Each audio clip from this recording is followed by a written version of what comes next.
ఎన్నికల వేళ దేశ రాజధాని ఢిల్లీలో భారీగా బుల్లెట్లు పట్టుబడ్డాయి. పంజాబ్కు చెందిన ఆయుధ స్మగ్లర్లను అదుపులోకి తీసుకున్న పోలీసులు 2000 బుల్లెట్లను స్వాధీనం చేసుకున్నారు. పంజాబ్కు చెందిన అమన్ లాల్ను ఢిల్లీ క్రైమ్ బ్రాంచ్ పోలీసులు అరెస్ట్ చేశారు. చాలా రోజుల నుంచి అమన్ లాల్ ఈ దందా చేస్తున్నట్టుగా గుర్తించారు. అక్రమంగా ఆయుధ లైసెన్సులు కూడా ఇప్పించినట్టుగా తెలుస్తోంది. బీహార్లోని వైశాలిలో భారీ ఎన్కౌంటర్ జరిగింది. పోలీసులతో జరిగిన ఎన్కౌంటర్లో 3 గ్యాంగ్స్టర్లు హతమయ్యారు. మరో 3 ముఠా సభ్యులు పోలీసులకు చిక్కారు. భారీగా ఆయుధాలను పోలీసులు స్వాధీనం చేసుకున్నారు. దేశవ్యాప్తంగా జరిగిన పలు దోపిడీల్లో ఈ ముఠాకు హస్తం ఉన్నట్టుగా గుర్తించారు. బంగారం దుకాణాలను ఈ ముఠా టార్గెట్ చేసినట్టుగా పోలీసులు తెలిపారు. ఖచ్చితమైన సమాచారంతో పోలీసులు ముఠా స్థావరాన్ని చుట్టుముట్టారు.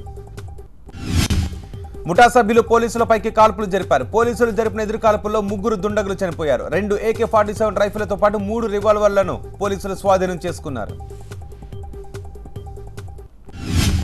పుల్వామా ఘటన తర్వాత పాకిస్తాన్ చుట్టూ ఉచ్చు మరింత బిగుసుకుంటోంది. పాక్ తన నిజాయితీని నిరూపించుకోవాలంటే ఆ దేశంలో నివసిస్తున్న దావూద్ ఇబ్రహీం, సలావుద్దీన్లను అప్పగించాలని భారత ప్రభుత్వం డిమాండ్ చేసింది. దావూద్, సలావుద్దీన్లకు సంబంధించిన ఆధారాలు పాక్ భారత ప్రభుత్వం ఇచ్చిందని, వారిద్దరిని వీలైనంత త్వరగా అప్పగించాలని ప్రభుత్వం డిమాండ్ చేసిందని ఓ ప్రభుత్వ అధికారి తెలిపారు. అవినీతి రహిత భారతం కోసం అహర్నిశలు శ్రమిస్తున్న ప్రతి ఒక్కరూ కాపలాదారులేనన్నారు ప్రధాని మోదీ. సార్వత్రిక ఎన్నికల దగ్గర పడుతున్న నేపథ్యంలో ప్రధాని మోదీ ట్విట్టర్ వేదికగా కార్యకర్తలను ఉద్దేశించి దిశానిర్దేశం చేశారు.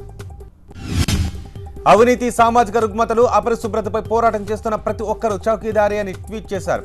దేశ అభివృద్ధి కోసం కష్టపడుతున్న వారంతా చౌకీదారులే అని పేర్కొన్నారు. నేను కూడా కాపలాదారుణ్ణి అన్నారు. ప్రధాని మోదీని టార్గెట్ చేస్తూ కాంగ్రెస్ అధ్యక్షుడు రాహుల్ విమర్శనాస్త్రాలు సంధించారు. మై చౌకీదార్ అంటూ మోదీ విడుదల చేసిన వీడియోపై రాహుల్ ఘాటుగా విమర్శలు చేశారు.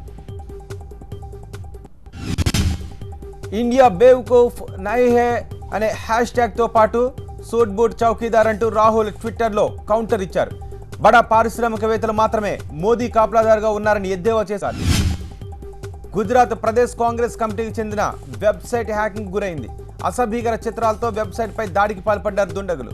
హార్దిక్ పటేల్కు చెందిన ఓ అసభ్యకర చిత్రాన్ని కాంగ్రెస్ వెబ్సైట్ పేజీపై ఉంచారు.